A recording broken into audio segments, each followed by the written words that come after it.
5 نمازیں، 5 نمازیں لازم ہیں، فرض ہیں اور اپنے وقتوں میں ہیں۔ نماز ٹائم ہے تو نماز کو ضائع نہ کرے۔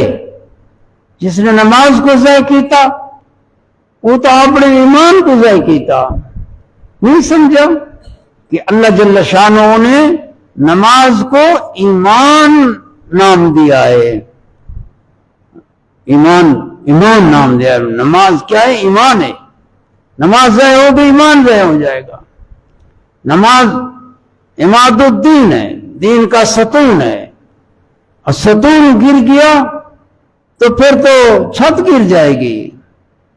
دین، ایمان، اسلام یہ قائم ہے ان ارکان سے۔ یہ ارکان ہیں، دیواریں ہیں، چھت ہے، وہ ان میں 5 نمازیں، جو 5 نمازیں فرض ہیں تے پڑھنا اپنے وقتاں چین۔ اللہ نے وقت بیان کیتے ہیں، ٹھیک ہے نا؟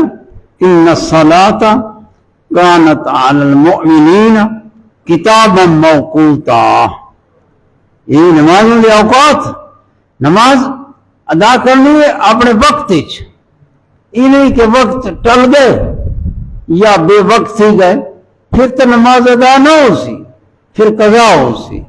قضا بھی واجب ہے، اور قضا نہیں کرنی بلا عذر شرعی۔ ہاں بندہ بلا عذر شرعی، شریعت عذر حضور نے بیان فرمایا، وہ عذر شریعت وچن بندے کو نماز رہ ویندی ہے، پھر قضا کریں دے، وہ عذر ہے لہذا گناہگار نہ تھی سی۔ بلا عذر ہے نماز کو چھوڑے گناہگار ہے، معصیت ہے بہت بڑی۔ تو فرمایا یہ 5 نمازیں اپنا وقتاں دے وچ